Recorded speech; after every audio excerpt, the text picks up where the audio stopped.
Nam. I'm Siobhan. Welcome to Mistresses of Mayhem.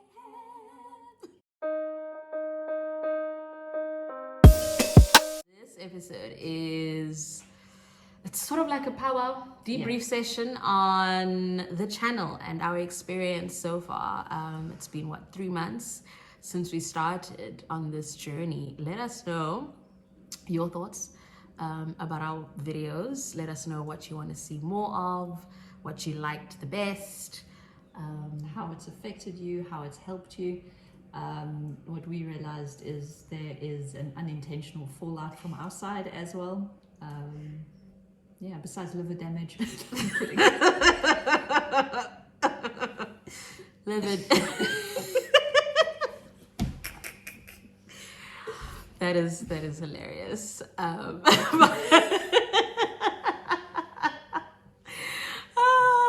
Yeah, we do drink quite a lot of wine, but it's so nice. What's happened when it's good wine? It's so nice. Guys, I think my shrink ghosted me. Send help, guys. My shrink ghosted me. Wow. Quick update. My therapist is back. I may have been overreacting about the ghosting, which is why I need to see him ASAP. Yay! I was chatting to my psychiatrist, and because I had to wait 3 weeks to see her, and I'm like, That's a long time. it is. It's a long time if you feel you're hanging on by a thread and you need fucking meds. You know what I mean? And she just said that everybody's so overwhelmed, in the mental support health structure thingy-mabobby, that psychology, psychiatry, counselling, all of that. Everybody's so overwhelmed because everybody's losing their fucking minds. Yeah. And you need to wait and wait. So, I mean, if he is that busy, he would probably say, let's make an appointment now for 2, 3 weeks, 4 weeks, just to check up on you and see how you're doing. Yeah. Because after a session, if it's an emotional session, you feel a little bit fragile. Yeah. So you probably need another session in a week's time, maybe 2 weeks. Well, look, this is me.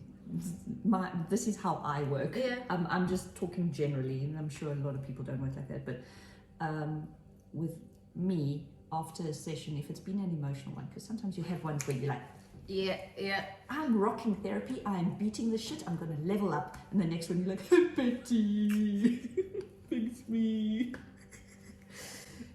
Betty! I know after an emotional one, I need to see Betty again soon, just knowing that I've got that end goal. It almost helps me contain myself, if that makes sense. Like going, okay, there is support, I will see Betty again in a week, I'm good. The thing is, when you find someone like that and you build a rapport, it's worth. I was actually having this conversation with 2 different people, a psychiatrist and a psychologist, on different occasions. When you find someone and you have that rapport, you need to hang on to that, because it's difficult to find someone, well, not difficult, but it's not often you find someone you click with. When I first went, my first brush with a therapist was, I think I was in high school or early varsity. But I didn't feel like I needed to be there. I can't remember how I got there. And now we were having these sessions, and my thing was like, I don't need to be here, so I'm just gonna tell you what you want to hear so I can leave real quick.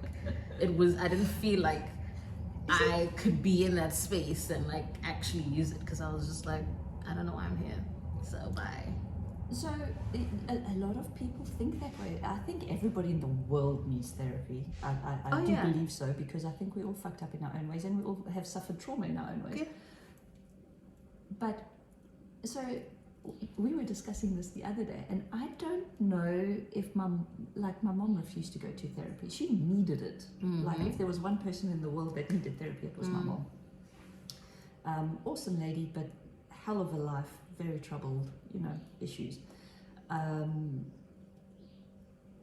And my question with the aversion to therapy is that you are scared what the therapist is going to find out of dirty, dark secrets. Is it that you want to keep your person in check and protected and keep almost like a sense of shame? Yeah.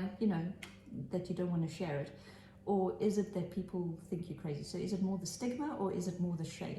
I don't care if people think I'm crazy though. Like, fuck, for me, I'm just like, yeah, whatever. It needs to work for me.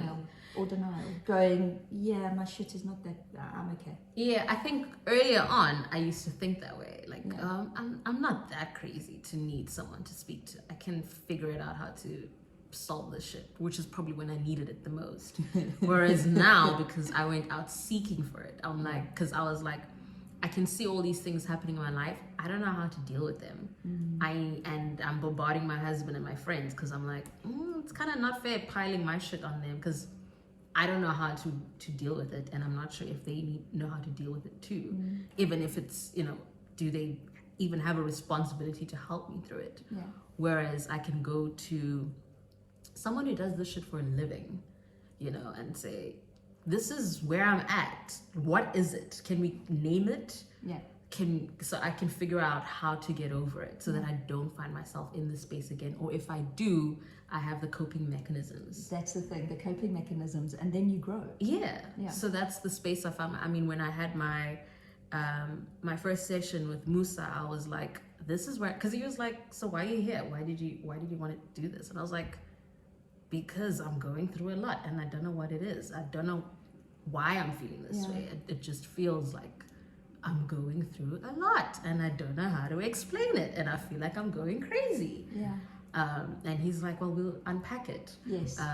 And we had that session and he was like, yeah, I can see you have a lot of mom issues basically, so let's there's that whole thing, but then there's also other things. We'll figure it out. Yeah. There's also all these traumas you went through in your childhood and adulthood that are now resurfacing because of this mom channel. Because we're talking here. And it brings up shit It for brings us. up so much shit. Which we did not know it would. We didn't. So he's like, stuff that I thought I dealt with. Comes back and bites you in and the it's ass, like, man. oh, remember this? Oh, remember how you're feeling now? It's like those roundabouts in the playground. Like, That's exactly where but it you know is. what's nice though? Is that every time it comes round, it loses a bit of momentum It because does. you deal with it. It does. So that's why it was important to seek this. And then he was like, let me help you get through it. And then I was like, great. And I felt amazing afterwards. And I was speaking to Anel about it. I was speaking to you about it. I was like, it felt great. Yeah. And then that was 2 weeks ago. And now I'm like, where's that feeling again? Why, Musa, why aren't you contacting me? Because I'm so used to Musa, save me. I'm so used to bossing people around. I'm like, you have a nerve not to contact me, to see me again. I'm like, oh shit, that's the other way around. I'm supposed to contact him. You're supposed to ask for help. Yes. But he did come back because I was talking about him on social media yesterday, saying he ghosted me. He didn't follow me, but I also sent an email, and then he came back to me this morning, like 6 a.m. like, hey, I was thinking about you. Let's set up time. Are you available? I was like, yay! And then I became happy again. So Good. You know, I thought when we started the channel and say, should it be in any way a success? But I mean, our main aim isn't necessarily success, although that'll be great. And mine sponsorship will be great. Bring it on. I thought maybe our main problem would be like fame. You know, we walk around with like disguises and shit. Please and don't. you know, it's like, please, autographs, no autographs, no autographs. I did not think that our biggest stumbling block will be our own fucking issues. Because I'm okay talking about them. Yeah. I'm okay addressing them. But they don't need to come bite me in the ass like that so badly. Like, out of nowhere. Yeah. Because sometimes he said, because I'll go home after these sessions, I'm like, yes. Feel good. And then I go home and I'm like, oh shit, that was intense. And then I'd sleep, wake up the next day and I'm like, whoa man, no, yesterday was intense. Like, that was a lot. And sometimes we'll meet up and be like, yeah, let's talk about that thing that we spoke about the other day. There was a lot. That was a lot. And then we sit and we unpack it. And yeah, it's interesting that it's so challenging to us both. Yeah. But I guess that is the whole reason for us doing this. Yeah. It was just unexpected. Unexpected, but it's lovely. It's good. It forces us to grow. Yeah.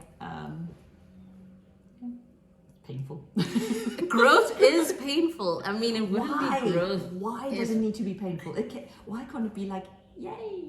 You know, I like Sebi. He just like, he just got overnight. Yeah. Oh, but he had the pains when his teeth were growing out when he was younger. And when he knocked his tooth out. It's a different type of pain. But yeah, I mean, yeah, it's important. And I'm hoping other people realize this importance of having these conversations. Yeah. Because they're not always pleasant. We make them pleasant because we add wine to it.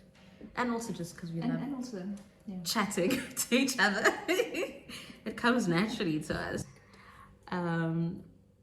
Yeah, let us know your thoughts and like, Subscribe. share, do the thing. Cling-a-ling. Cheers.